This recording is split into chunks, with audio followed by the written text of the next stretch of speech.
O Congresso Brasileiro de Gestão do Ciclo de Vida é promovido pela Associação Brasileira de Ciclo de Vida, ABCV, desde 2008. O evento é uma oportunidade para aproximar pesquisadores, professores, estudantes e indústrias que, por meio de suas investigações científicas, contribuem para o avanço do conhecimento e implementação da técnica de avaliação do ciclo de vida. Com o tema Contribuições para os Objetivos do Desenvolvimento Sustentável, o Congresso Brasileiro em Gestão do Ciclo de Vida, GCV 2020-21, chega à sua sétima edição, consolidando-se como um evento fundamental sobre o tema no Brasil. Para além da abordagem acadêmica, o evento tratará também da utilização empresarial da ACV. O evento está organizado em 11 sessões temáticas e 2 sessões técnicas. Os debates serão em torno da avaliação e gestão do ciclo de vida e suas aplicações, a rotulagem ambiental, inovação, economia circular, ecodesign, políticas públicas, gestão do ciclo de vida nas organizações, inventários do ciclo de vida, banco de dados e métodos e modelos. Os temas abordados irão abranger, tangenciar e conectar diferentes setores produtivos, como energia e transporte, indústria, cidades, alimentação, entre outros. A novidade dessa edição é o GCV Pocket, uma degustação do evento presencial em 2021. O evento online busca viabilizar um canal de troca, de experiências e engajamento entre os participantes, através de lives para debater o tema. Sejam todos bem-vindos ao GCV Pocket. O evento presencial será em 2021 em Gramado, no sul do Brasil. Gramado é conhecida como a região turística das hortênsias na Serra Gaúcha, que fica localizada a 115 quilômetros da capital Porto Alegre. A cidade de Gramado é considerada o segundo melhor destino turístico do Brasil, recebendo em média 5 milhões de turistas por ano. O turismo é o principal vetor da economia local, com oportunidades de negócios em diversos setores, como alimentação, hospedagem, transporte e comércio. Em breve, poderemos nos reunir em uma das cidades mais charmosas do sul do Brasil. O local do evento presencial encontra-se no centro de Gramado, próximo das principais atrações turísticas da cidade, como o Palácio dos Festivais, a Rua Coberta e a Paróquia São Pedro. Salve as datas do evento na sua agenda e acompanhe as novidades através das nossas redes sociais. Nos vemos em breve. Fique bem!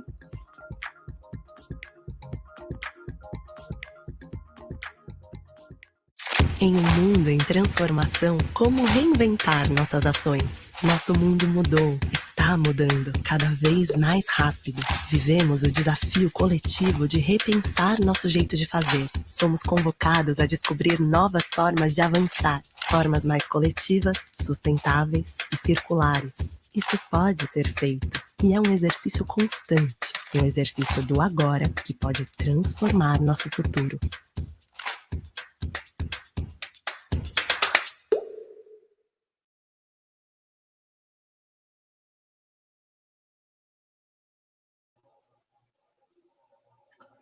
Boa tarde a todos, um grande prazer estar aqui para dar início ao terceiro dia dessa degustação de gala do CBGCV 2020-2021. E agora, em deferência ao nosso convidado, eu vou mudar para inglês. So, Jim, it's a pleasure to welcome you to this session.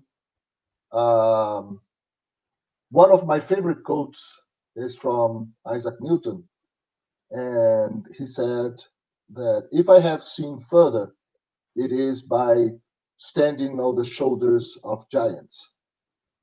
And today we have the privilege of interacting, listening to one of those giants in the LCA field that have laid the ground for all the further development in the last 30-something years.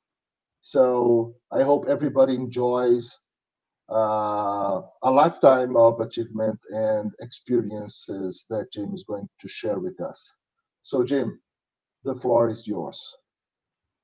Yuki, thank you very much for that kind words. It was, I'm not sure there's a giant here, but certainly it's been a passion for me for over 30 years to work in the life cycle field. And what I like about the life cycle field is that we've developed friends and colleagues all over the world.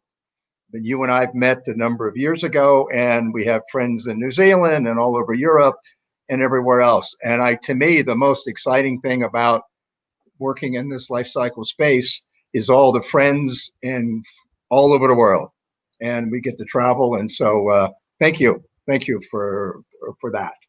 One of the things that I want to talk about, and I see if I can share.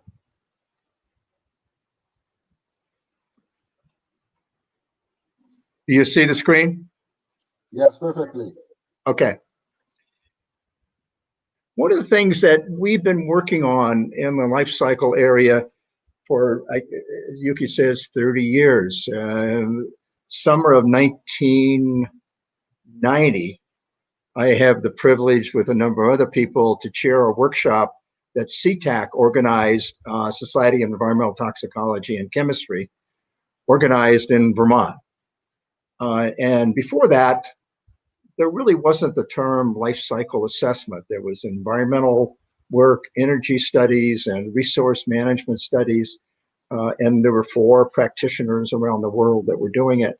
But we never coined the term yet until we had this workshop in Vermont, where we coined the term life cycle assessment, where we put a sort of a stake in the ground that said, we need to look at the full environmental issues associated with a product, from raw materials acquisition through manufacture, logistics, use, and end of life.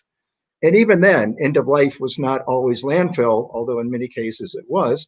There also was recycling. So there was an earlier effort in the circular economy piece of it, but we use the term cradle to grave primarily because at that point, all the environmental work was being done at a manufacturing site and not really done on products. So to use the word cradle to grave to imply that we're looking at a product or a material from the raw materials acquisition to the end of its useful life, which can be landfill, could be incineration, or could be recycling and reuse.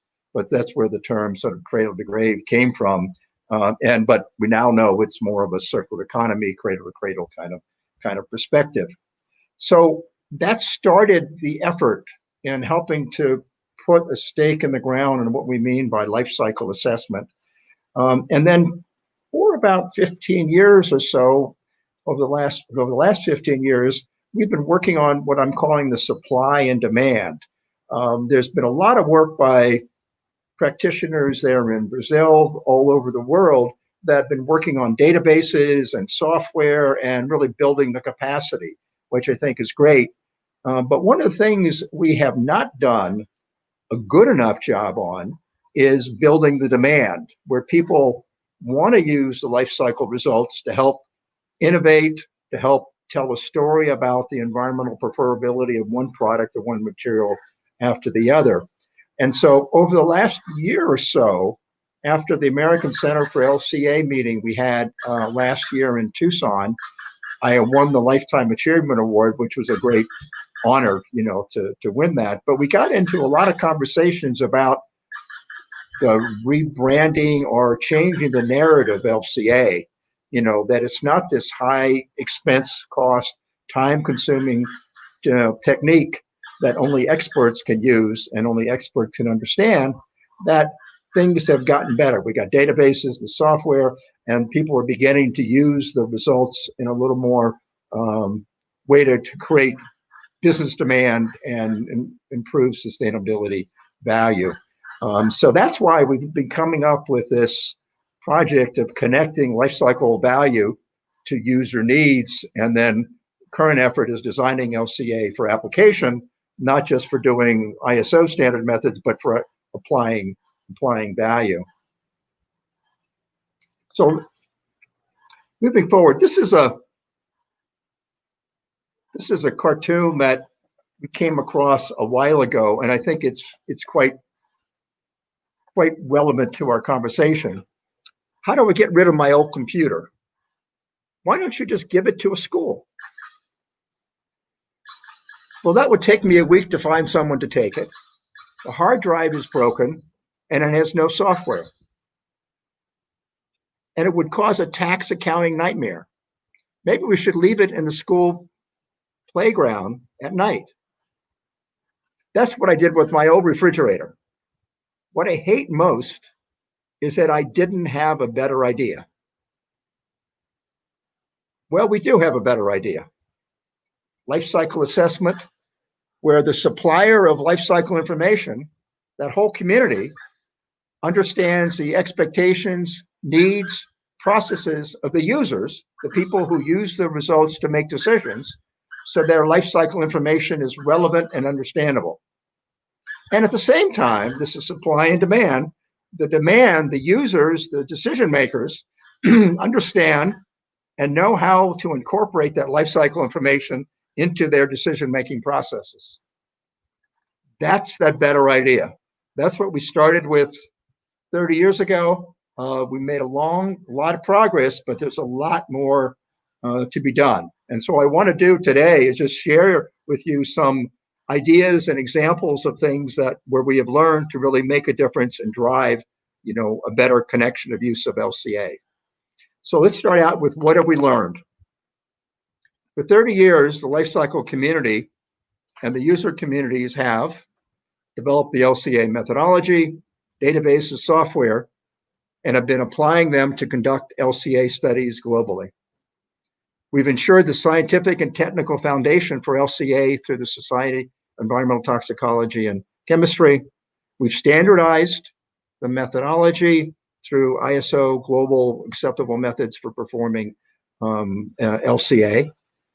And we built capacities in universities, government, business, and consulting.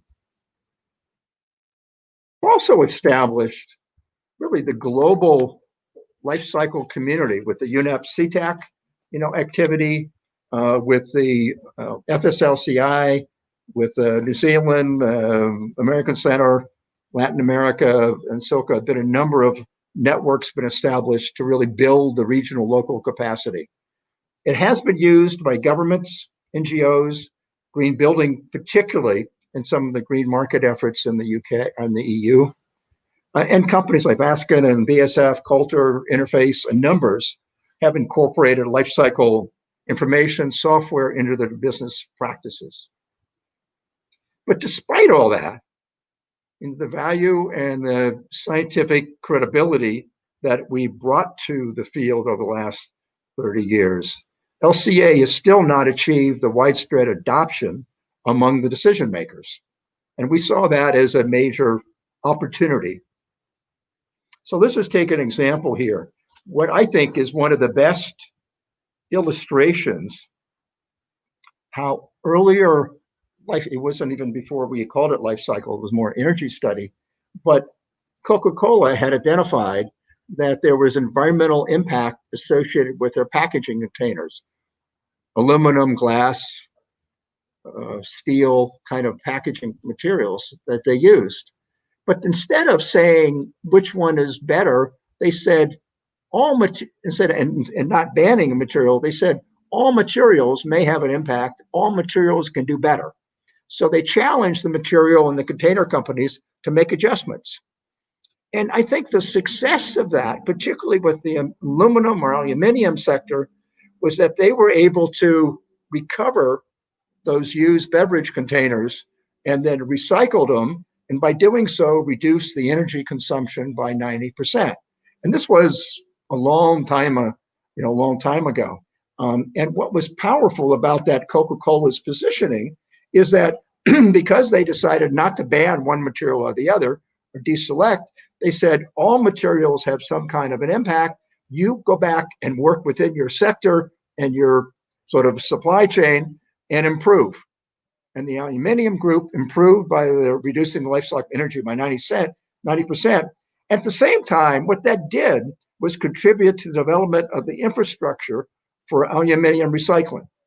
And you can't claim that aluminum recycled sort of funded the whole infrastructure for recycling, But early on, it was a major contributor to changing people's thinking from linear, use it once, throw away, to in some cases, you can actually recover it and use it and recycle it. So to me, this was an early example of what I think is really one of the best uses of the life cycle information, is to identify opportunities for improvement, not only at the total situation, but within hotspots along the whole value chain, to identify opportunities to change and then make those changes. And we'll talk a little bit more about sort of that process. So one of the things we've done over the last couple of years is looking at golden rules for really applying life cycle information to create business value. And the time today, we're not going to be able to go through these, all of them, but there's a paper that just published in the Indonesian Journal of Sustainability. It was a keynote address I gave there 2 years ago, and it was just published, and it's open source. So Yuki, I'll send it to you, and you can distribute it to your network and community there. But it goes through each of these 10 golden rules and talks about examples, why they're important, and how you might use them, kind of thing. And so there's 2 golden rules that we want to talk about: using the language of the audience. In other words, we in the life cycle community speak eutrophication and acid rain and use tox and all these other languages that if you go into the designer, like Fabio and some of the other people in the innovation space, it doesn't mean anything. And so one of the things I'll show you an example is how do you begin to translate your LCA language into language of your audience to help make it more useful and understandable and more relevant. So that's number 4, golden rules. We'll talk about that. And the other one is that many of us in the LCA community think our work is done when we finish the LCA study and we give a PowerPoint to the commissioner, or we put it in somebody's computer or report. To me, the LCA work is just starting when you've finished that report and collected the data and present it, because you need to engage with the user community, the people who are going to use that information, so that they can identify changes, they can make changes in the innovation or changing material, which then results in a new product, a new packaging, which has a reduced environmental footprint and creates business value for the company. Can be reducing revenue or increasing revenue, reducing costs, enhancing brand, or mitigating risk. So these are the 2 golden rules that I'd really like to focus on just today. So the first one is to speak the language of the audience. This has been found to be, when you talk to the CEO or the chief marketing officer, you need to speak in, like the marketing officer, reputation management, investor expectations, or maybe in the HR, you talk about employee attraction or employee retention kind of thing. You talk to the CEO, or to the chief operating officer, you're looking at growing revenue, sustainable driven innovation, cost reduction, or risk management. When we look at these 4 key sort of revenue, brand, cost, and risk, when you talk to the senior managers, that's what they think about, and what they consider in their decision-making process. We had a 4-hour workshop we did in New Zealand a couple of years ago, and we presented this 2x2 matrix, and we had 40 people in the room, and we asked the question at the beginning. I said, think about a project that you went to management and didn't get funded, and because they were sort of the environmental field. You think about a project and what language you used and that it didn't get funded. After a 4-hour interface and interaction with the everybody who was in the workshop, and we were using this language and going through case studies and examples, I asked the question at the end: if you use this language that you see in the slide here and made your case to get that project funded, you think you would get it funded? And all 40 people raised their hand. I mean, it was just night and day difference. And using this language is critical. By speaking the language of your audience will make a big difference in getting getting the acceptance of the work to be funded to start with, and then also getting the results of the work better understood and used by the community and the users. So the second golden rule I want to talk about is focusing on positive impacts, not just study results. So if you think about it as an LCA practitioner, we're down on the left-hand side here. It says LCA practitioner provides LCA results. So that's, you get your PowerPoint, you present it to the person who's commissioned the work or asked you to do it, and they ask questions and you walk away. Well, that work, that results, that insights that coming out of that LCA study is only good and useful if someone does something with it. It has to be implemented. They have change has to be done. You have to be able to measure and improve. So you've got a journey there, and that journey is not a 2-day journey. It may be a month journey. It could be a couple-year journey. But that where that LCA results informed a decision, and then changes were made, that we measured that changes and we documented improvement, and two powerful things came out of it. One, you've got business value. You grow revenue, enhance brand, mitigate risk, or reduce cost. And it's not one or the other. And you got a positive sustainability impact. In this case, just example, low embedded carbon. But to me, this becomes a powerful way to think. So when you think about being a life cycle practitioner, your work just starts when you finish that result. And then you have to continue to work with the user or the designers so they understand how that information and what that information means and how it can be used. We had an interaction with American Center for LCA the last year, and everybody was getting confused with sort of the business value on the right-hand side here, and then the LCA results. And they were using this graphic, which I think is brilliant, because what happens in the LCA world is that people come to you to do an LCA study for marketing from a customer perspective. There's a stakeholder dialogue. The company is looking at insights from a strategy, or research and development. Research and development and marketing are probably the two biggest kind of applications. And so what we found was that you had LCA results on one hand, business value here on the other right-hand side. But what we missed was on the lower middle here, the results used by various applications.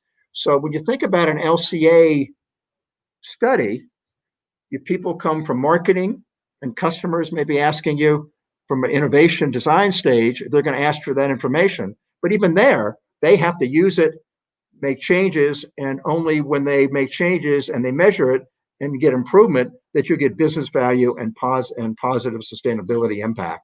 So this was a key learning to me, because I was always working on the LCA practitioner perspective. But then as I moved from the LCA practitioner to sort of how information is used in decision making, then I realized that we need to understand the various applications that, in this case, more of a private sector application, where those applications are and may be applied. And then what the so what of that is, you apply them in marketing. Marketing wants to grow revenue or enhance the brand. R&D maybe wants to reduce cost, kind of thing. So this visual here becomes a very powerful. So when you think about case studies and stories associated with LCA application, you want to use it to get the insights you learn from the LCA results on the lower right hand or left side. But ultimately, what you want is that information used by marketing, R&D to create business value and positive sustainability impact. Keep this visual in mind, because I think this is really critical as we think about how we improve the usefulness of life cycle assessment. So one of the other things that came out of this, which I think was interesting, Bruce Vigon, he and I used to work at Patel, and he was with a science lead at CTAC, and now he's independent. But the figure on the right here is the same figure I showed a minute ago, and the source of that was the American Center for LCA. But traditionally in a life cycle assessment, you have life cycle, goal and scope, inventory, impact, and interpretation. And so traditionally in the life cycle field, we think about study-specific interpretation, which is what ISO standards are, it was all what that was all part about. But I think there's a systematic interpretation. How does that interpretation framework fit into how that results are used in a decision making, in the, from a business practice application like the things we have here to create the business value and the positive sustainability impact. So when I think about how we need to think about sort of reapplying LCA and changing the narrative about LCA, we can think about not only the study specific interpretation, but even broader than the individual results of the study, the systematic interpretation of how those results can be used to inform decision making, inform the business practice improvement, and actually create, business and sustainability value. Another thing we're finding between the user community and the practitioner community is that LCA providers see impact categories, sort of indicator results. You got fossil fuel, water scarcity, toxicity potential, land use, biodiversity kind of thing, which from a design perspective really may not be actionable. The designers over here, and I like to hear Fabio's comment on, when he thinks about from a designer perspective, the designers are looking at product durability, maybe biomaterial content, recyclability, no gray, blacklist ingredients kind of thing. And these are, from a design innovation perspective, are actionable. And so I think if I look at how do you change the usefulness and connect LCA results to the user community, we must align our information, make it compatible, and make it relevant to decision makers. We just can't make it relevant to the folks on the left side of this graph or this visual. You have to make it relevant to life cycle practitioners, but you also need it, more importantly, make it relevant to the design community. And I think that's where a lot of the focus we're going to be doing on some of the project work I'll just speak about in a minute. So we talked a little bit about sort of where we are, but how do you decide, how do you make LCA more valuable, more relevant? You first have to think about what the future is. What does success look like? And we've been working with a community, and Yuki has been part of this, and I'll talk about the group in a minute, but there were 4 sort of future states that we see where LCA would be used. One is LCA providers consistently deliver simple, relevant, and actionable feedback to designers and decision makers. That goes back to that little gap between the practitioner and what the practitioner provides and what the designers need. Secondly, life cycle literacy is built into students' curriculum across a variety of disciplines, not just the life cycle curriculum, but disciplines in engineering, MBA, accounting, and a variety of other disciplines where the basic life cycle literacy, not how you do a detailed LCA, but that life cycle thinking. Thirdly, LCA source information is served in a custom manner that is primed for case-specific understanding and application. So we have the traditional LCA results in the 14 different impact categories, and whatever the final number is, it changes sometimes. But those information, we've developed a pretty good way of presenting that to the life cycle community. But I think, and this is some of the work we're thinking about, how do you communicate and how do you engage the users so you can take that life cycle source, but make it information and more related to knowledge that can help the decision makers. So life cycle information is served in a custom manner. And fourth, the role of LCA practitioner is elevated to the point that they are sought out to provide a must-have component to a balanced decision-making. Decision-making based only on cost, quality, reliability of the supply chain is traditional sort of design and decision factors in procurement, for example. But we need to start adding things related to energy and biodiversity and some of the other things that we can generate from a LCA perspective. And we got to the point where LCA providers is elevated so that can be understood and used by the user and decision-making community. So this is what we agreed to, and we still need a lot of work. And so one of the questions we want to ask everybody is, what does decision or what does success look like? And so think about this and think about, what you would like to see success look like, once we've got LCA fully sort of embedded in the decision-making process and education process globally. So with all that in context, the American Center for LCA, FSLCI, and CTAC formed a group a year ago coming out of the American Center LCA conference they had in Tucson, Arizona. And we put a steering committee together, and Yuki is a member of the steering committee. And we were planning on having a 2-day workshop in Wisconsin in September, which was obviously canceled because of, it was a virtual, so we didn't have a workshop. But we decided to make it actually a project.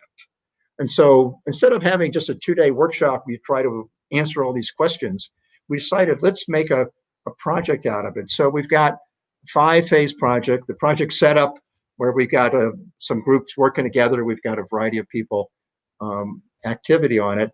But then the phase 2, which is we are now, right in the middle of it. And we've got 2 folks chairing it and about 10 to 12 people who are volunteered to be on the rapid prototype project. And it's called Designing LCA for Application. Here again, we're not designing LCA for just meeting the ISO standard. We're designing LCA for the particular application you have. So the rapid prototyping, which I'll show you in a little bit more of what we want to do in the next slide. But the idea here is to get a proof of concept before we figure out going out and look at how LCA could be used in marketing and technology evaluation and financial, decision making kind of thing. We wanted to do a rapid prototype, which means we probably won't be able. I know we won't. We won't be able to go back in and do all the work and studies and take a test case and actually apply it and have someone work through that within an innovation process. We're going to have to go back to existing studies or existing situations and do interviews of folks of what worked, what didn't work, to basically get a proof of concept that this whole changing the narrative, rebranding, working to accelerate the uptake and demand for lifecycle information. We can actually do something about it. We're comfortable we can, but there's a lot of detail. And that what I just showed you a minute ago, what those success factors look like, we're going to be working on how to make that happen and what do we need to do so that is the success. So the rapid prototype is we're taking one technology, in one area is like product and technology development, and only probably taking 1 or 2 sort of examples, but we're trying to look at and find illustrations of how LCA successfully influenced a more sustainable design. And I think there's a lot out there. I don't think there's any problem with it, but finding good ones and then actually being able to trace it, not just the LCA study, but that graph I showed you earlier, that visual from LCA to application to business and sustainable value, that sort of arrow kind of approach. We need to get and do the interviewing of folks to make that happen. The middle part here is the same sort of business value of what we think what success looks like. But the purpose of this in the bottom part of this slide is that we're trying to look at what are those key elements that of success that these case studies and stories have, so that we understand that and they can be articulated so we can repeat it. So we can repeat it in different applications and people can repeat it in their own organization and company or in government kind of application. So we're excited about this. This is full speed ahead, and hopefully we'll have it done by January is sort of our goal. And then we'll be able to share more of that as we go forward. So the partnership that I talked about a minute ago is American Center, FSLCI, and CTAC. And one of the things that people were really concerned about when we got into this, well, you're just going to have more reports, and you're just going to sit on somebody's computer and put it on the website and things like that. But the outcome is really to accelerate adoption of LCA results and information to inform decision making. So we're looking at actions, we're looking at events. This slide was prepared before this event, so I should have added that. I apologize for that.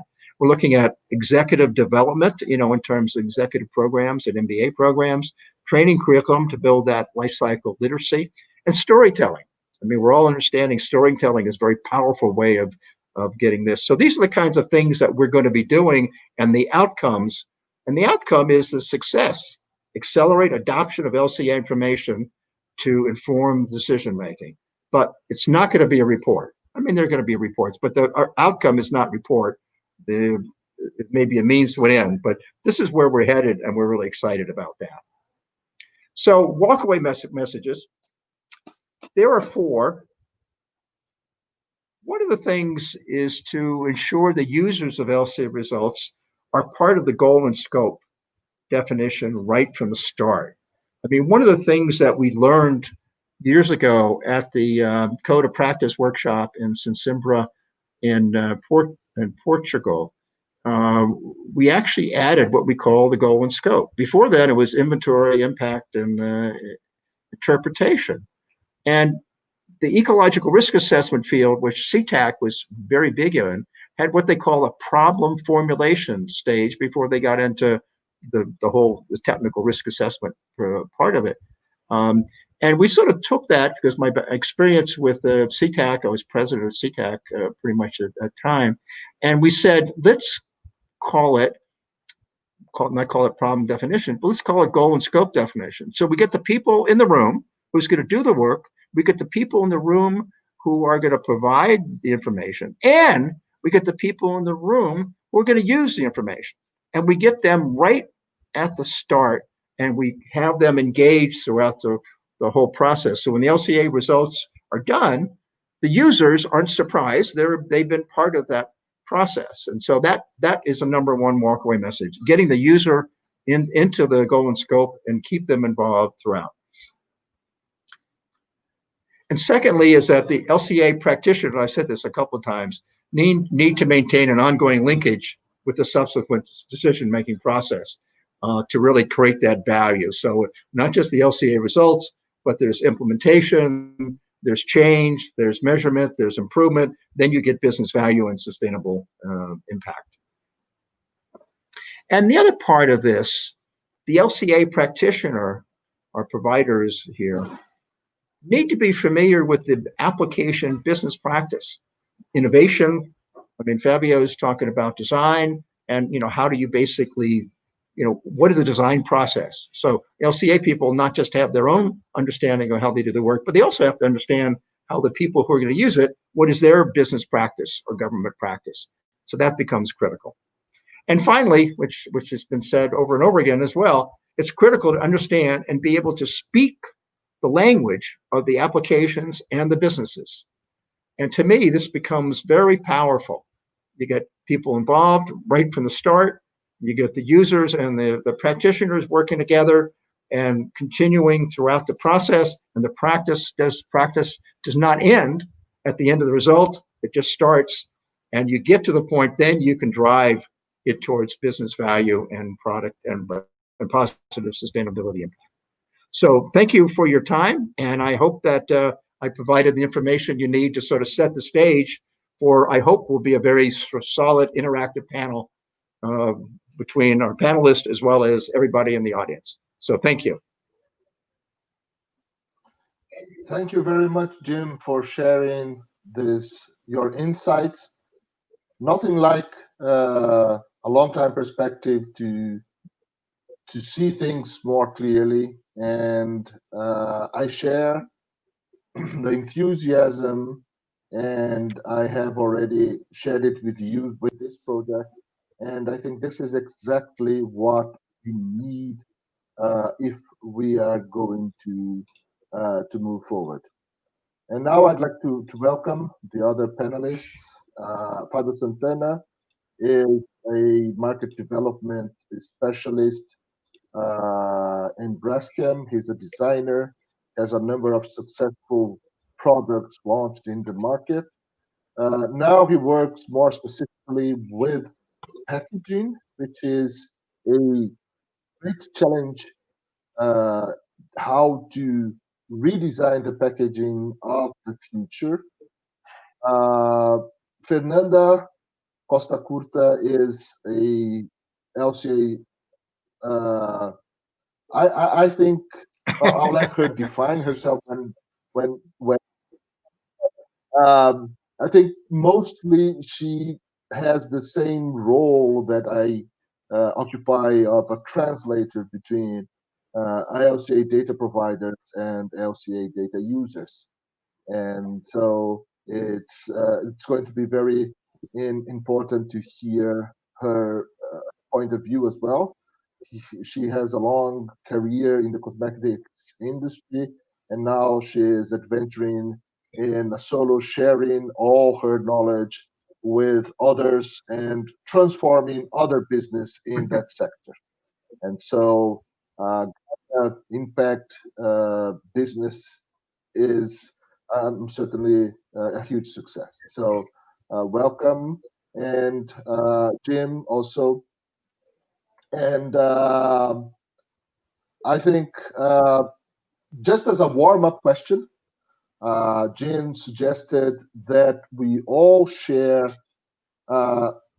one example of how lifecycle thinking, lifecycle perspective, lifecycle assessment have been used in the decision-making process, and if we can share any of those examples in our professional career. So I'd like to start with Fernanda. Fernanda, please, if you want to make some initial remarks and then share what is that example, it would be great. Obrigada, Yuki. Jim, eu vou falar em português, me sinto mais à vontade. Se precisar de ajuda dos tradutores, eles estão ali escondidinhos na tela. Primeiro, super feliz de estar aqui, indescritível poder estar no painel com pessoas que eu admiro tanto, e eu tenho o hábito, né? Nas últimas vezes em que eu falei em público, eu fiz questão de me apresentar também fisicamente, né? Então, eu sou a Fernanda, eu tenho 38 para 9 anos, essa virada, né, dos anos e dos séculos já estão me dificultando a cabeça, mas já passei pela crise dos 40, tá ótimo. Estou aqui no escritório, no meu escritório, que é o quarto da minha filha. Vários de vocês, né, da comunidade de ACV, dos ACVistas já me conhecem. Eu agora estou com uma consultoria nova, então chama Gaia Negócios de Impacto. E o Yuki me deu a simples tarefa de responder essa pergunta, e eu achei que ia ser fácil. Não é fácil, mas eu fiz daí uns slides para me ajudarem, porque eu sou uma pessoa bem visual de slides, e eu prometo que vai ser bem rapidinho. Vamos lá. Share screen. Compartilhar áudio. Não consigo compartilhar. Janela do aplicativo. Não consigo compartilhar. É claro que não ia dar certo. Tudo bem. Os slides são de menos. Então, só para contar um pouquinho da minha história com a ACV, meu primeiro contato com a ACV foi com o Felipe Lyon, que muitos conhecem, pesquisador de Boticário, apresentando sua conclusão de curso com a professora Cássio Gaia, de orientadora. Eu ainda nem estava no Boticário, né? Eu era ainda da Fundação Boticário na época. Esse foi meu primeiro contato, fui vasculhar que esse foi meu primeiro contato efetivamente com a ACV. Foi em 2007, 2008. E eu me tornei responsável por sustentabilidade em produtos no Grupo Boticário em 2011.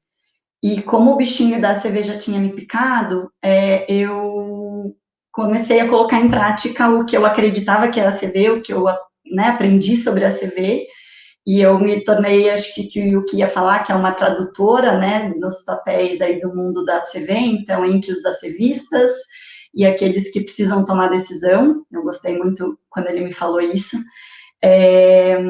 E eu passei a exercer esse papel, então, sempre pensando em gestão de ciclo de vida, pensamento de ciclo de vida.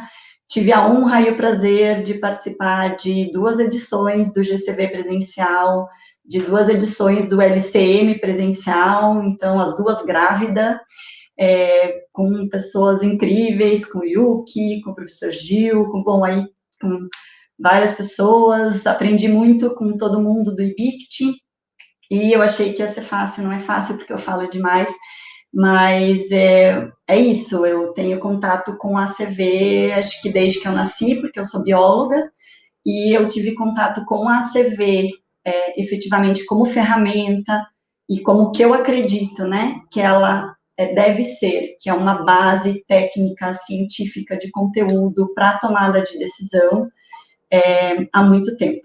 E todo o tempo que eu fiquei no Grupo Boticário, eu saí recentemente, faz 20 dias, eu usei tanto estudos de ACV, quanto a gestão do ciclo de vida, quanto o pensamento de ciclo de vida, várias golden rules das que o Jim citou, e acho que por isso que o Yuki convidou para eu estar aqui hoje para conversar com vocês.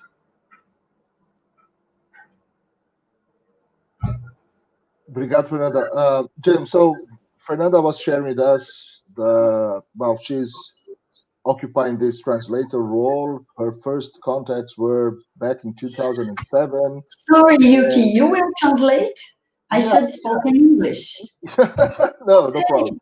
And she was sharing the number of times that how she used that to successfully implement lifecycle thinking inside Grupo Boticário, and from the outside we see the changes that this has caused, and I'm certain Fernanda has a lot to do with this change in mindset in the company to incorporate this thing in the company.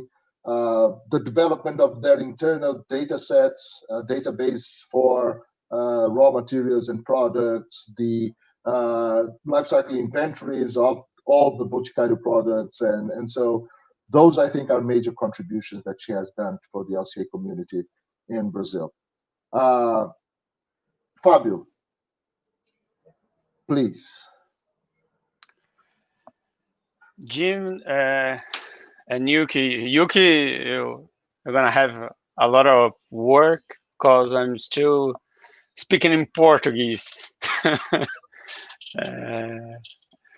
Sorry. É um prazer estar aqui hoje com vocês, é uma discussão muito legal.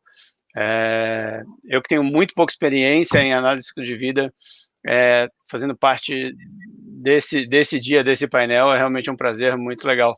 Espero poder contribuir um pouco com vocês.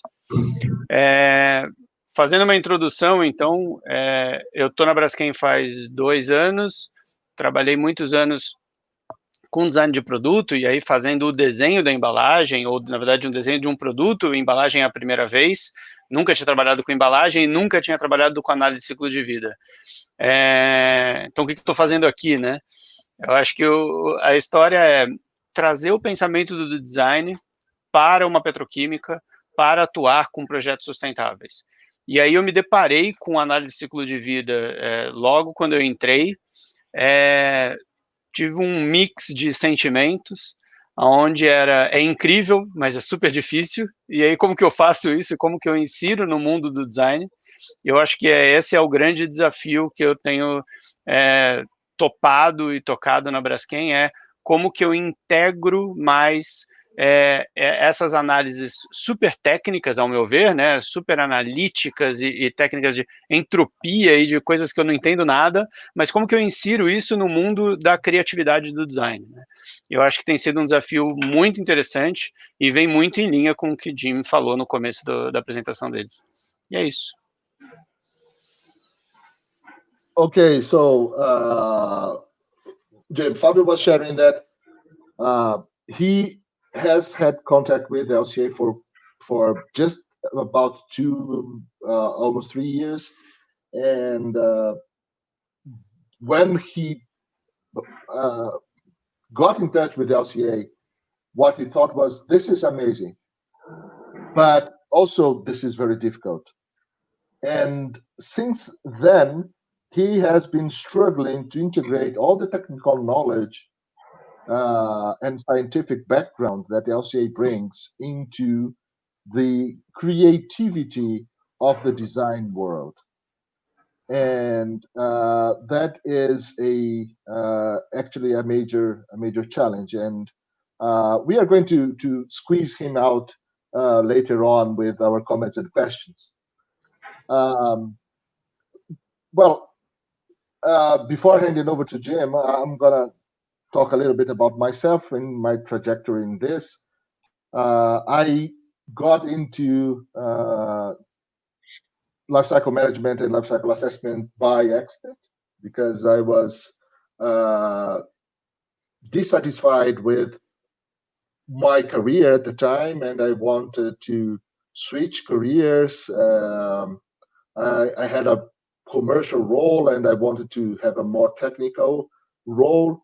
And the solution for that was to go back to grad school. And when I went back to grad school, I met Professor Gil, who incidentally was researching a new field called lifecycle assessment. That was back in 2001. And since then, I've been, and at that moment, I was stunned by the LCA bug. And since then, I have been working with that. And I have a number of examples in my career where this decision-making was incorporated, or LCA was incorporated into decision-making. But I'd like to share one instance that is something that happened 2 years ago. And it's interesting because the request came out of the blue, so it was something that usually in Braskem, our sustainable development area was the driver, so was the instigator of the use of lifecycle management in the decision making. So we would actively search for instances where lifecycle management should be used, and we would stimulate that use. But that was the very first, or one of the very first cases where an unprovoked solicitation came. And that really marked me, because it was from the process engineering with a very technical question. So they had developed a cryogenic recovery process for propylene in one of our polypropylene units.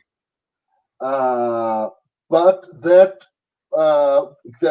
which probably would increase efficiency in almost 1%, and we are already talking about something that has close to 99% yield. So increasing another 1% is really a huge step.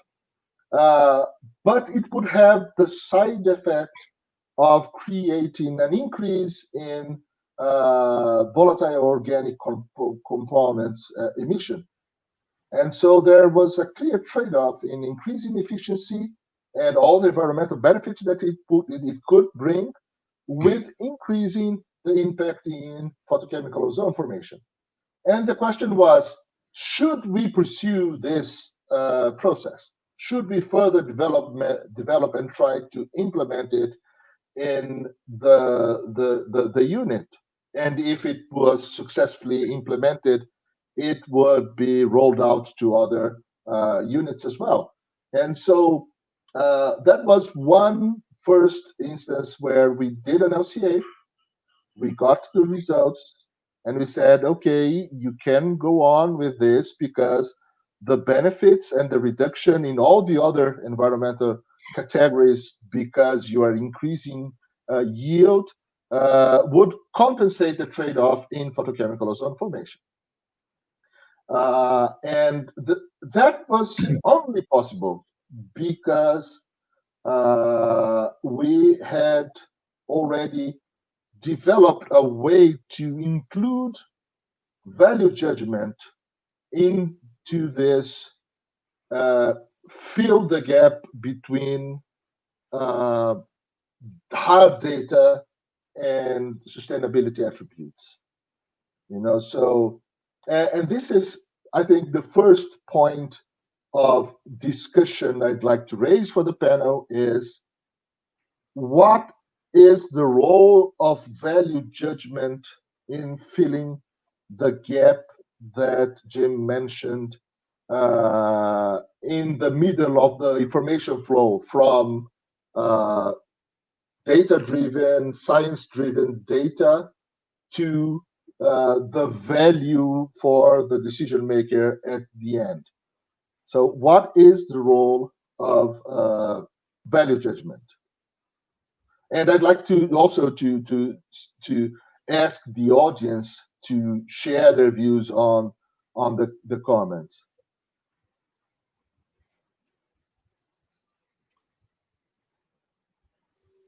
You're asking us? Yes. Yeah, I think the thing that I think is interesting on value judgment is, traditionally in the LCA, we haven't sort of focused on value judgment. We said it's going to be scientific, technically sound, and following the ISO methodology. But when you come right down to it, when you talk to the innovation people and the people in the design field, they have values that they know. It's got to be cost, it's got to be function, and it's got to be reliability of source of the supplier kind of thing. And so there's values there. They know how to do that. They're not sure how to value a high or low eutrophication, kind of thing. And so I think there's a role for the LCA community to try to put some of that into perspective. I mean, right now, climate change is key. And you could make a case that if we don't get our arms around climate change and energy use and going towards renewable energy, then biodiversity and water issues and all the other things are going to be, continue to be a more of a problem. And so some way there needs to be some kind of a value statement and judgment. But when I've talked to companies, they've said, who makes that value? And the companies have told me that they don't want it to be a customer driven. They want it to be a scientifically based decision from a value perspective. And there was an analytical hierarchy process in decision making where they go through all these side by side comparisons to make that happen. But it's just not easy to do, and that's why we sort of stayed away from it. But I think as we start moving from the LCA practitioner towards the translator is going to have to help the user understand the relative and importance of 14 different impact categories. Some are high, some are low, and they're going to have to make that interpretation. So I'm not sure I would call it 100% value judgment, but I think there's going to be that translating role to make it more relevant and useful to the decision maker. And I think to me, it's more of a translation issue more than a value judgment, but I think that is a critical part of getting the LCA results to be useful and relevant to the decision makers. Okay, Fernanda, Fabio, do you want to add something? That's perfect. No? Okay. All right, so Jim, let's go to our... Yeah. Yes? No, I was just going to add a quick example to the okay. To the one. There's a couple examples, but I just picked one as I was thinking about. We did an LCA study a long time ago, and it was for a shoe company. And they made the shoes, well, they got the leather in the US, shipped it over to Portugal, and made the shoe in Portugal, and then shipped it back to the US to sell the shoe. And the CEO, the woman said, because that was when energy issues and the whole transportation logistics kind of thing, she said, well, geez, that doesn't make any sense. Why don't we just take the plant from Portugal and put it back in the US so we don't have all that shipment back and forth across the pond? When we did a simple LCA, I mean, it was not a big study, it was just a simple LCA. We found that the major energy issues had nothing to do with transportation. It had to do with processing of the leather from the cows and the growing the cows and all the other kinds of things. That's where the major greenhouse gas and energy issues were. And so once she understood that, she said, okay, we're not going to worry about changing logistics. We're going to keep Portugal and the US back and forth. It seems a little crazy, but we're going to do that. And we're going to put effort into solving the raw material acquisition part of it. I'm not sure if she ever did, but that was simple little study helped her make a major, decision in a company. To me, that's a kind of example where you don't need 6 months worth of data and all the analysis. Sometimes just a simple way of giving somebody the information to help inform the decision. So that was my example I wanted to share. No need of to know that it's better for us to be here virtually and not presentially. Of course, that we have. It would be better to meet and to congregate and to join, and we hope we can join at Gramado next year. But we don't need LCA to know that it's better to be each one at its home with its computers and its own computer and its own way of lighting the place, or using the air conditioner or the open window. There's no need of an LCA for that kind of decision making.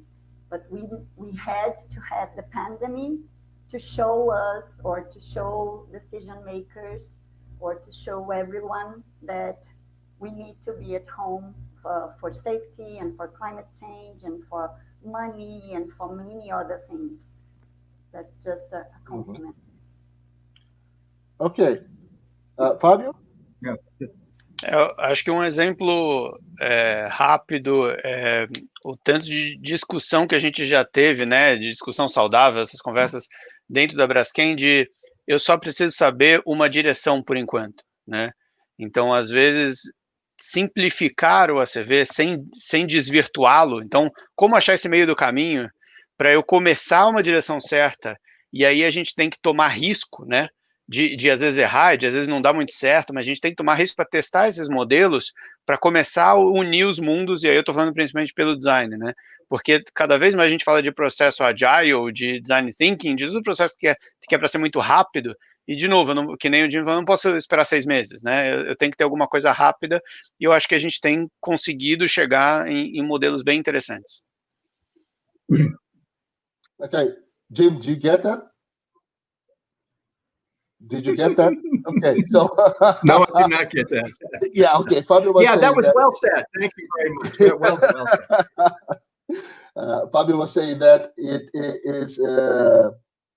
it's important to find the sweet spot, to correctly set the scope and deep and depth and broad of an LCA assessment to the objectives. And as you said, this is I agree. This is a number of times we've been discussing this and trying to develop quicker tools, for that quick and dirty first grasp at the problem, to guide us in which direction we should move. I think go on. No, I mean, I think this is where, this last little bit of conversation, I think, is really critical. We in the LCA community, we're still spending years writing the ISO standards. And, people are international sightseeing organization. I've been great places all over the world. In the 90s, I've sort of dropped out of it because I didn't want to do that anymore.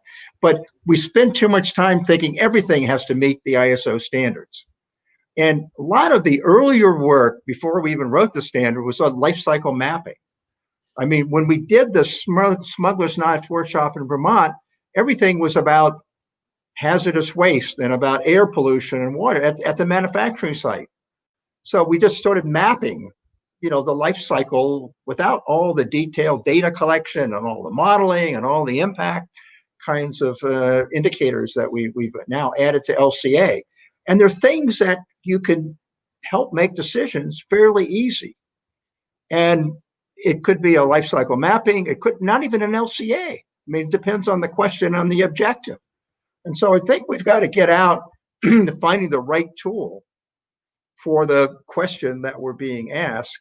And LCA ISO 1440-44 is not always the right tool to answer every question. I mean, there's simple ways of doing it. And I think you're right. That's where I think we've got to be innovative in this, applying how you do LCA results, not in the, you know, ISO LCA, but just life cycle LCA results to use by the user community. Yeah, and this actually answers my next question, which would be how to reconcile standards and guidelines, which are getting more and more detailed, and 600 pages, doorstopper documents with applicability. So maybe it's time for us to start developing guidelines on what kind of depth and breadth would relate to specific goals. So, okay, if you need this kind of direction, general direction movement, then this is enough. If you, and all the way down to claims, comparative assessments, and so on, that should be very well grounded and detailed. So I think we would need this kind of guideline as well, Jim. Instead of writing guidelines for, if you are going to model transport, you should be doing this, this, and that. Right. You should be saying, well, you only have to model transport if it is above this threshold in contribution, and yeah. I mean, one of the things that we did, Bruce Feigen was part of it, but we had a project with UNEP, the UNEP CTAC initiative on hotspot analysis. And the goal was, you assume if you're going to do something, you have to do a full LCA. Well, you provide some LCA information, but you also need to bring in the people who are toxicologists who know about restricted materials or blacklist or, so you don't want to, there was some work we did with appliances. And if you did an LCA, it was all energy in the use stage, where the major, impact was. But then you really have to get to the point where you look at the end of life, you got to look at toxic materials of concern, which aren't necessarily an LCA type solution. And you put all that together, and we developed a product sustainability standard for appliances that was just very powerful. It was based on life cycle information and thinking, but not only.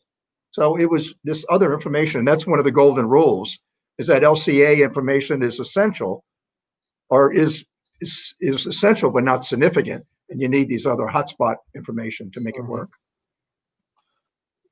Very good. Yeah.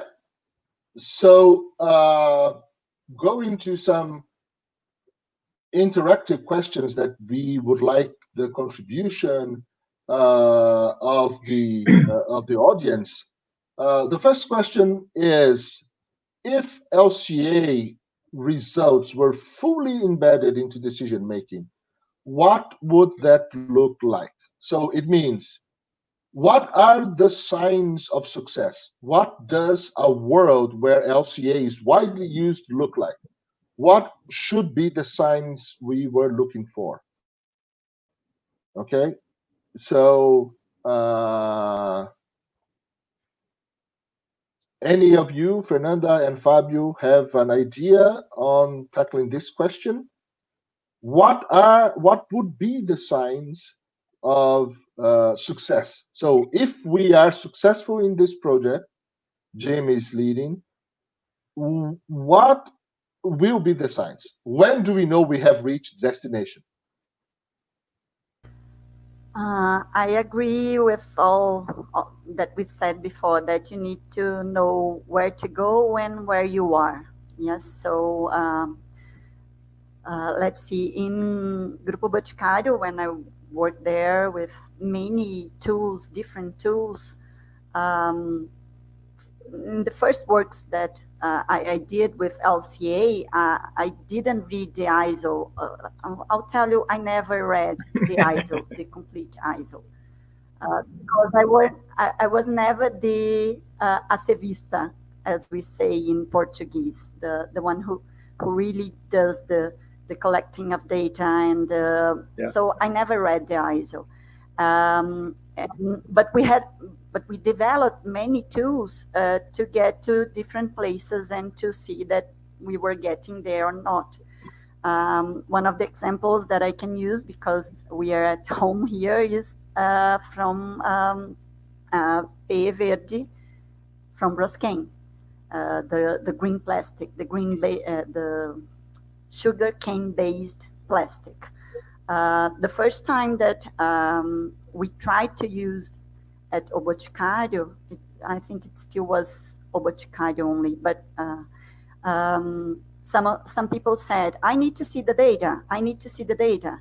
And I said, I don't need to see the data, because I trust Braskem, and Braskem has the data, and it didn't matter for me if it was Cima Pro or mine was Impact, which was the software, which was the... people wanted to see the data, and I, as decision maker at that time, said, I trust the data providers, and that will be. And at that moment, I needed to get a decision, and me and, of course, thousands of people there discussed and worked on and decided.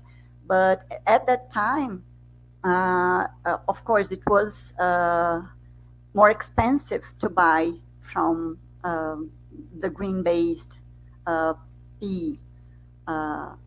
But I think it was the real first time that we said, okay, we will do the investment that we need to get the result that we need for sustainability. And the result that we needed for sustainability was, we had a PE bottle, and we wanted that PE bottle to be more sustainable. And at that moment, we decided that's where we go. And so we had, I know I'm not answering your question, Yuki, sorry, but we have to improvise, yeah? It's because for me, it's still a mix, yes? And I was at O Boticário, I'm not anymore, we'll always be partner to Braskem and to Yuki and to, but at that moment for Boticário, it was the better decision to make. And when I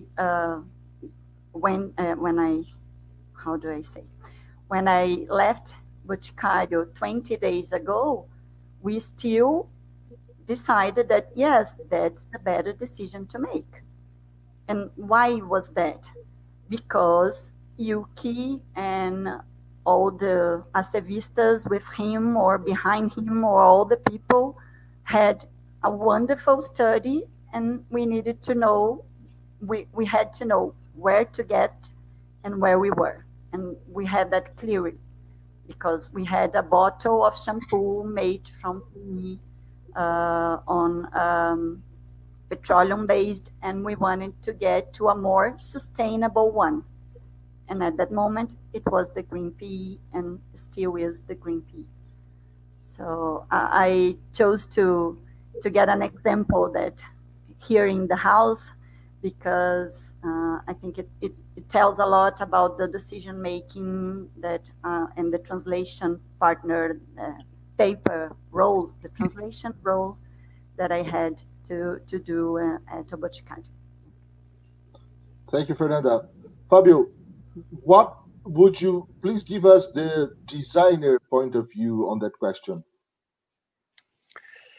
Eu tenho uma dificuldade muito grande de separar e de trabalhar com a CV sozinho, assim, como uma ferramenta única.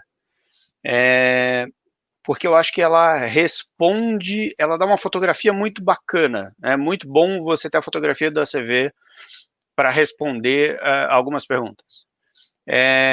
Agora, a tomada de decisão depende muito de cada projeto e depende de vários fatores. Então, por exemplo, se a gente está fazendo um projeto industrial, se você tomar decisões técnicas por sustentabilidade, você vai ter um tipo de direcionamento, porque os entregáveis são... Quando você está fazendo um projeto para varejo, você tem, por exemplo, o consumidor no meio, né? E o que é sustentável é uma coisa, o que parece sustentável é outra, muitas vezes. Então, como que eu junto esses mundos? E basicamente, o que o designer faz, ou pelo menos sempre fez, foi, eu vou fazer um projeto que pareça mais sustentável, né? Porque você não sabe se você realmente está sendo. Então, como que você junta essas coisas? E aí, para mim, o ACV te dá uma clareza, e ilumina o designer, vamos dizer assim, para ele ver que a sustentabilidade pode estar num caminho que ele nem imaginava. O que acontece com isso? Você tem a opção, às vezes você tem a opção, por exemplo, que nem a Fernanda falou, eu vou para o polietileno verde ou não, mas às vezes você vai pensar, se eu tivesse um novo modelo de negócio, eu seria mais sustentável, né? E isso, quando a gente junta a análise de ciclo de vida, a economia circular e todos esses novos drivers, né, e ferramentas que você tem, acho que as empresas estão começando a se questionar como ser mais sustentável. E aí ela vai muito além de decisão de material. E eu acho que a minha visão de designer a CV é super importante, mas ela é uma das ferramentas que eu vou usar para fazer um mix gigantesco, complexo, mas para chegar em soluções realmente mais sustentáveis. So, Jim, I'll try to summarize what Fabio was saying. Fabio was saying that LCA is an excellent tool, diagnostic tool. It provides an accurate picture, but it's not enough to guide decision making, of course. But designers often face the dilemma between being more sustainable and looking more sustainable.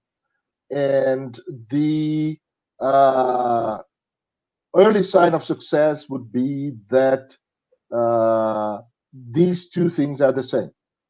That being more sustainable and looking more sustainable are the same, because decision was made based on LCA data. So it kind of sharpened the edges, of the picture, so that you can, in that fuzzy moment when LCA provides clarity to what the design should be like.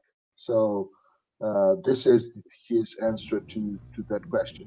I'd like also to hear from the audience. I'm not seeing any comments here answering that question. So please do that. We have very little time, so please go on.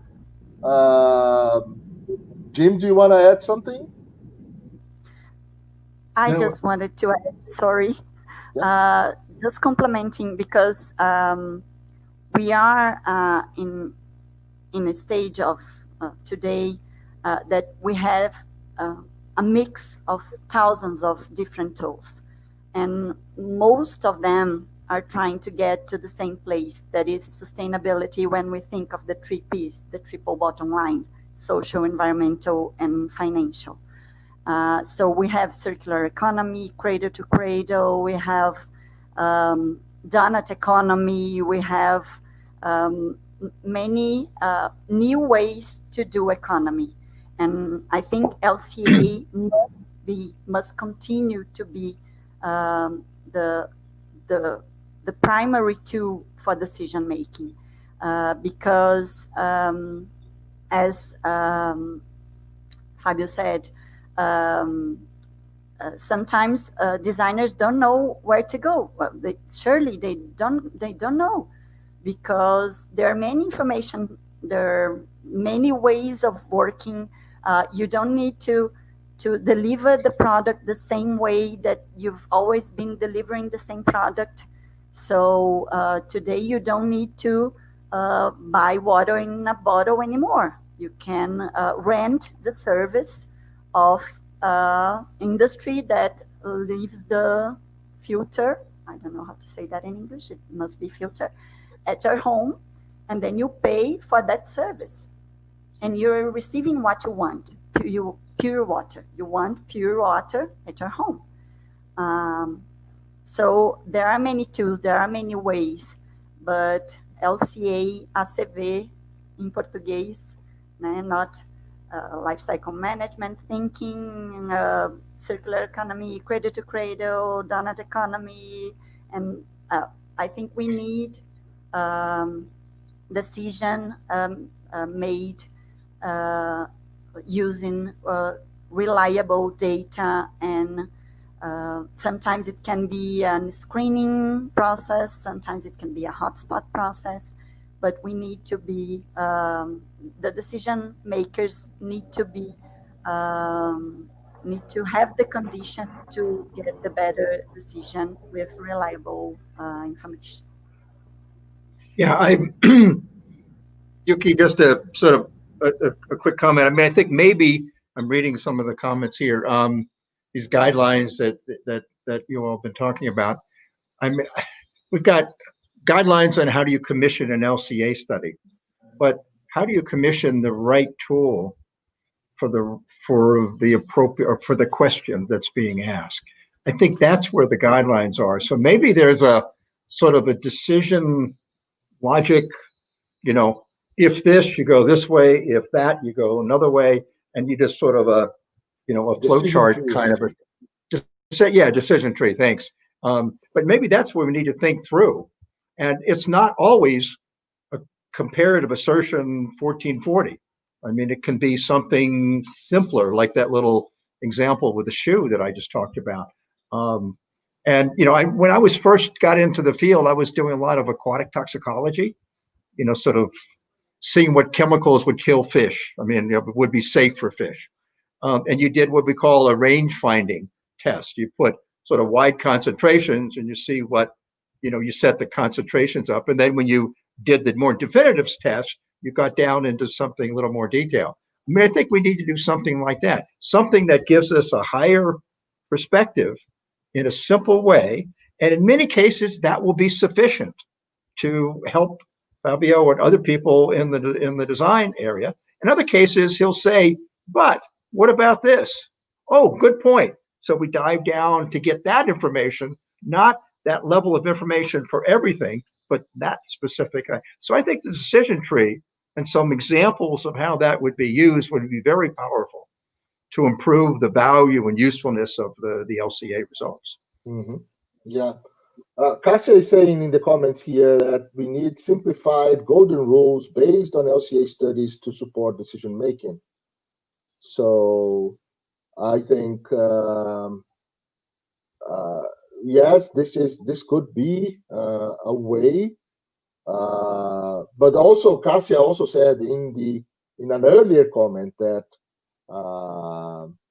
golden rules are generic and should not be used in specific cases. So and it all comes to wisdom. I think the difference between knowledge and wisdom. You know, I was always told that knowledge is knowing that tomato is a fruit. Wisdom is not putting it in your fruit salad. And and I think this is the difference here. So and we need to reach that point, you know, and but unfortunately that point comes with mileage, you know, comes with 30 years of experience, Jim. So I think we really need the more experienced ones to generate those tips and rules and, you know, rules of thumb, so that we can better navigate in this maze of using LCA for decision making. We have tried to do something like that to systematize that process in company, but it's just for in company use, because we try to capture what is important for Braskem and its stakeholders. And every company and every organization would have to do something like that, so that those more closer to the heart, dearer topics are taken into consideration. Yeah, and I think from my perspective, just on Cashier's point here, I mean, I think the golden rules I presented were generic, and they were meant to sort of not for the detailed LCA practitioner, but for the broader audience, to sort of where does life cycle fit into the broader context and decision making. We're sort of building that awareness. Ultimately, if you go in a category of paper packaging versus plastic packaging or packaging in general, you're going to have different types of, rules or guidelines. Rules may be too strong, but some guidelines for like a decision support tool. I just don't want to get to the point where, as an LCA community, we start diving down to so much detail that we're, the PCRs, I mean, product category rules that are great, but you've got Norway is one category rule and another country has a different one. Now you got to harmonize the product category rules. In some ways, you could take it up a level or two to get to some general comments. I mean, appliances, we did all that work for the appliance industry. It's the energy in the use stage, it's end of life, and it's related to the materials of concern. I mean, you don't have to do refrigerator and then a stove and stuff. You could do it on a category and you come up with some general areas of these are the 4 or 5 things you need to work on. People who work on automotive will know what those things are. We don't have to do a detailed LCA on every car to figure out that it's the energy and, it's 3 or 4 things. And so I just think the LCA community has gotten us, and I'm part of it, has forced it. We need more data. I mean, we had a meeting the other day, Bruce and I, with the National Academy of Sciences in the US, and they want to make LCA more accessible and credible. But we got into, then we just will need more data. And I said, we needed more data 30 years ago. Now we have more data and we need more data. And then so the user community, Fabio, if they don't have the data, why should I use it? I can't use it. So it's a do loop in a way that reduces the usefulness and relevance of LCA by focusing too much on the supplier side as opposed to the user side. Yeah, I think this is a great place to fit one comment from the others here. Lucas Caseri saying that what are the perspectives for LCA thinking linked with data-driven thinking or data science? So I think this is one thing data science can help us. If we get enough studies on simple categories, we can get conclusions based on data science and say, these are the 2, 3, 4 parameters that should be evaluated when looking at these categories. And Alina also says maybe it's time to rethink the rigidity of the LCA. But yeah, I think there is always room for the full, complete, detailed LCA. But we have to recognize that the lifecycle management toolkit has a lot more tools than that ISO 14040, 14044 compliant LCA. So I think this is the summary of that. So I think discussion is very good, and I'd like to go on and give more opportunity for the interaction, but unfortunately we are going out of time. And so I'd like to thank all of the attendees and all of the participants in the chat. And I'd like to give everyone a chance to say some closing remarks before I hand it over to Ana and the organizing committee.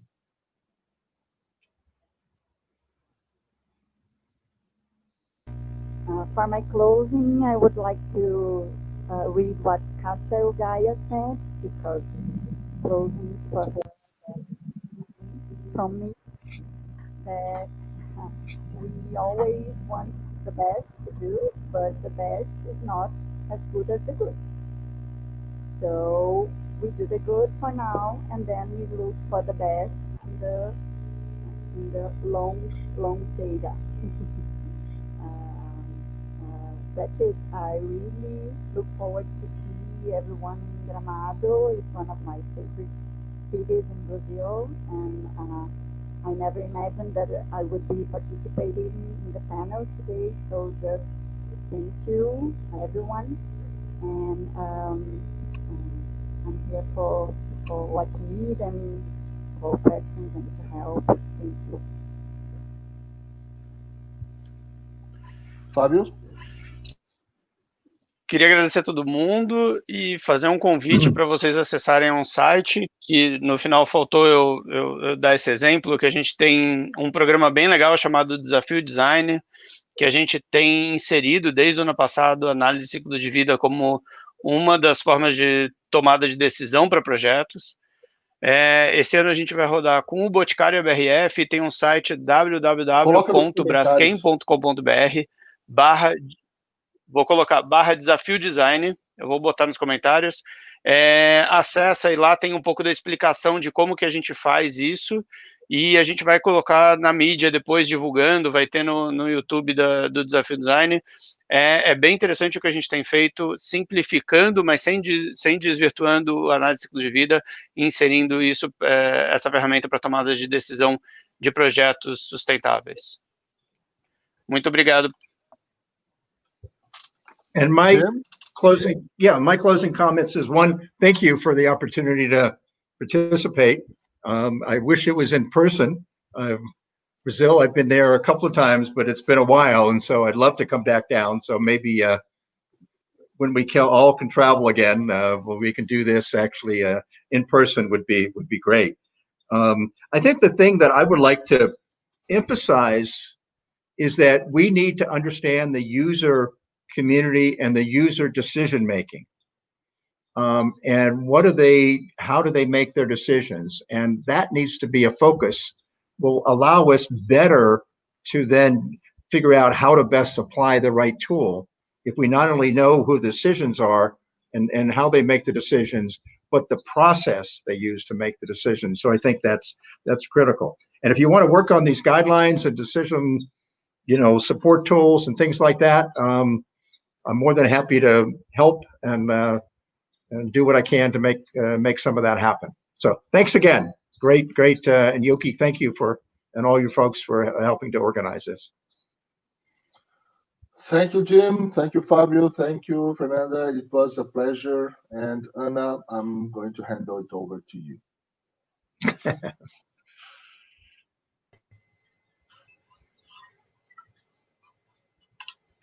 Okay, thanks again, everyone. Thanks to all the panelists.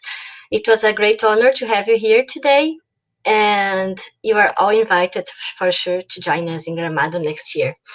Well, if you excuse me, I will do this talk in Portuguese, because I have an important message to give to the audience, and it will be easier also to speak in Portuguese. Bom, muito bem, boa tarde a todos e todas. Então, em nome das entidades realizadoras do evento, do Life URGS, da BCV, do Giro do TFPR, eu gostaria de agradecer pela qualificada a presença de todos ao longo desses 3 dias de evento. Nós realizamos um fórum de discussão com membros da academia, indústria, governo e comunidade, abordando temas relevantes, como consumo sustentável, bancos de dados e gestão da informação, e desafios da indústria, todos com vistas ao atendimento dos objetivos do desenvolvimento sustentável. Como a gente acabou de ver aqui, né, e eu acredito que os painelistas perceberam, né, cada dia a gente correu uma pequena maratona aqui no evento, né, porque a transmissão online ela é muito intensa, né, e ela é sempre muito surpreendente, mas foi um prazer imenso poder auxiliar na condução, né, ao longo desses 3 dias. Então, fazendo só um sumário, né, do que aconteceu nessa semana, no nosso primeiro painel na segunda-feira, foi salientado, né, pela Beatriz, entre outras questões, o papel do consumidor e dos nossos padrões de consumo na busca pelos ODS. No painel de ontem, nós observamos o histórico do PBACV e do CICV, né, apresentados pelo Tiago e pelo Marcel de Bicht, e ainda confirmamos a importância de iniciativas de fomento para o bom desenvolvimento dos mesmos. Também ratificamos a importância da bioeconomia circular, na fala do Bruno do MCTIC, para o desenvolvimento sustentável no Brasil. Nesse nosso último painel, como vocês todos acompanharam, né, se apresentaram diversas provocações relacionadas aos desafios da CV. E a audiência também colaborou muito nesse momento, especialmente quanto à forma de condução e comunicação dos estudos. Nós apresentamos ainda minicursos introdutórios e temáticas relevantes, como pensamento do ciclo de vida e avaliação do ciclo de vida, além do minicurso do software Cima Pro, que vai ser apresentado logo mais. A gente está um pouquinho atrasado, mas às 16 e algo ele inicia. Também ao longo desses 3 dias, nós contamos com a participação de uma plateia extremamente qualificada, o que enriqueceu muito as discussões. Contamos com a presença de colegas que vêm trabalhando muito duro, isso a gente falou bastante hoje também, né? Numa história da gestão do ciclo de vida no Brasil que remonta aí a mais de 20 anos, né? Remonta aos primórdios da BCV e dos comitês da ABNT e da ISO. Então, mais uma vez, obrigada pela presença de todos. Eu gostaria também de registrar, nesse momento, um especial agradecimento aos nossos patrocinadores, a Braskem e a Oxiteno, e também aos nossos apoiadores da CV Brasil, pela confiança e parceria que engrandecem muito o GCV. Agradecemos também aos demais parceiros do GCV Pocket, ao TFPR, a UFSCar, o IBICT, a CVDAZ e a RAICV, além de outros membros da comunidade que sempre nos apoiaram na divulgação do evento e que estão firmes aí na audiência, né, como o pessoal da rede ACV e também do IPT. Eu entendo que não há um termo melhor para descrever a todos esses parceiros que eu acabei de comentar agora, apoiadores e patrocinadores, do que comunidade, né? É a comunidade, eu falei isso várias vezes essa semana, comunidade é o que faz do GCV um grande evento, né? Um evento feito por pessoas para pessoas. Obrigada a todos vocês. E, por fim, eu gostaria de agradecer a todos os membros do Comitê Técnico, Científico e Organizador que não mediram esforços para a realização do evento. A ABCV, a professora Gil e a Letícia, por todo o apoio e troca de experiências, ao Tiago Rodrigues e toda a equipe do IBICT, que nos deixou um legado enorme do evento anterior. E não posso deixar de agradecer com muito carinho aos professores, pesquisadores e colaboradores do Grupo Life, especialmente a Janaína e a Cláudia, que conduzem toda a divulgação e organização das salas do evento. Então, se a Jana puder dar um oizinho, isso não estava combinado. Vamos ver se ela vai me atender, para pelo menos o pessoal te conhecer, Jana. Ela tá aqui, tá, pessoal? Ela tá sempre aqui invisível. Eu acho que ela tá com um probleminha na câmera porque ela desligou. Vamos ver se ela consegue aparecer um pouquinho. Oi! Ficou envergonhada. Todo mundo pergunta, quem organizou, quem fez isso? É as gurias, é a Jana, né? Então, para pelo menos vocês verem ela um pouquinho. Se eu aviso, ela não aparece. Obrigada, Jana, por tudo. Né, a Jana acompanhou comigo toda semana, toda a transmissão, com um olhar muito cuidadoso para proporcionar uma boa experiência a todos. E, bom, gostaria também de salientar que essa pode parecer, mas não é uma fala de encerramento, tá? O nosso evento, ele está apenas começando, então eu peço a todos que se liguem no nosso site, nas nossas redes sociais, vamos continuar dando bastante trabalho para a Janaíne, tá bom, pessoal? A gente vai ter novidades nos próximos dias, e eu lembro mais uma vez que toda informação relevante sempre será disponibilizada nos canais do evento. Então, nós contamos com a presença de todos mesmo em Gramado 2021, estamos preparando um grande evento com todos os cuidados necessários, e a partir de agora já estamos em contato em regressiva. Um abraço a todos, pessoal. Assistam ao vídeo e aguardem que a gente ainda tem mais uma fala do Yuki. Obrigada, pessoal.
Agora, trocando de papel, eu estou aqui representando o professor Gil como vice-presidente da rede da Associação Brasileira de Ciclo de Vida.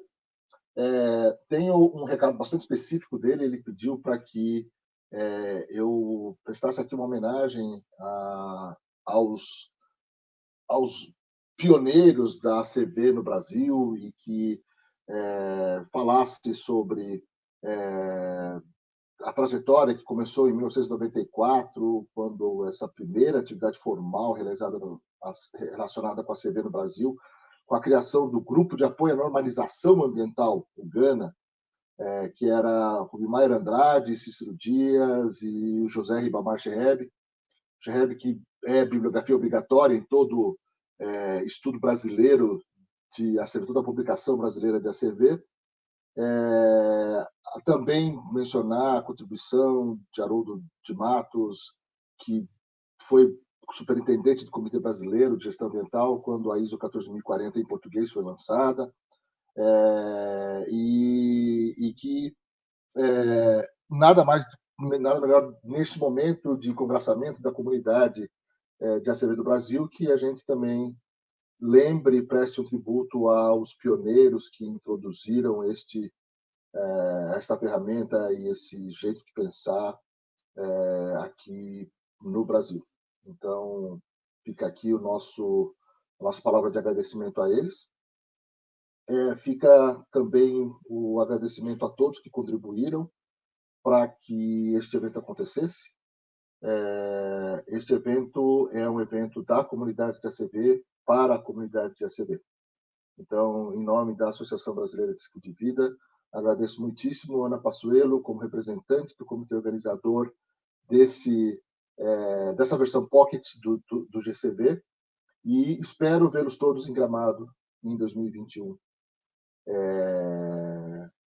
E que a gente tenha um momento agradável ali num novo mundo, numa nova ordem mundial. Muito obrigado a todos.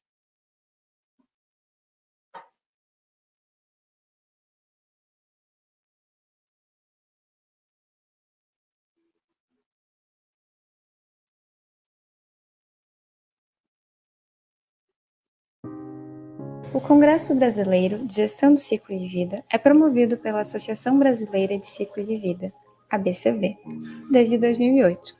O evento é uma oportunidade para aproximar pesquisadores, professores, estudantes e indústrias que, por meio de suas investigações científicas, contribuem para o avanço do conhecimento e implementação da técnica de avaliação do ciclo de vida.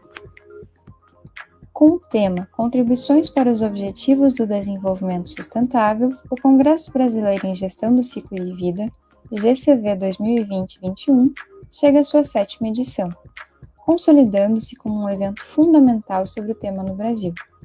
Para além da abordagem acadêmica, o evento tratará também da utilização empresarial da ACV. O evento está organizado em 11 sessões temáticas e 2 sessões técnicas. Os debates serão em torno da avaliação e gestão do ciclo de vida e suas aplicações, a rotulagem ambiental, inovação, economia circular, ecodesign, políticas públicas, gestão do ciclo de vida nas organizações, inventários do ciclo de vida, banco de dados e métodos e modelos.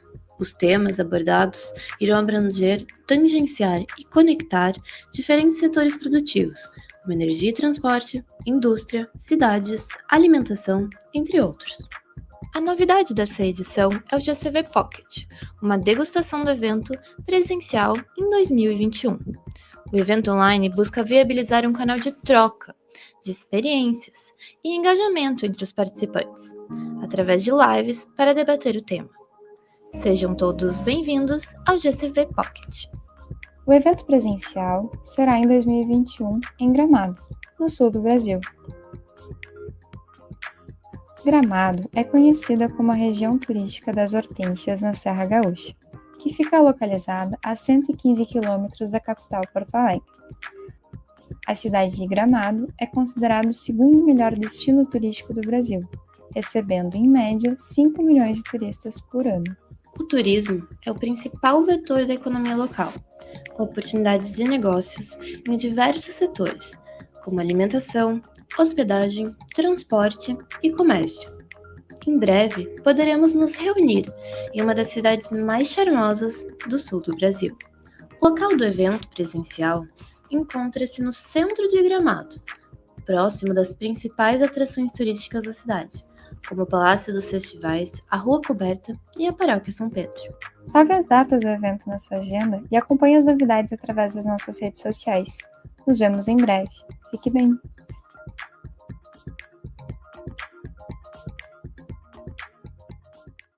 Em um mundo em transformação, como reinventar nossas ações? Nosso mundo mudou, está mudando, cada vez mais rápido. Vivemos o desafio coletivo de repensar nosso jeito de fazer. Somos convocados a descobrir novas formas de avançar, formas mais coletivas, sustentáveis e circulares. Isso pode ser feito, e é um exercício constante, um exercício do agora que pode transformar nosso futuro.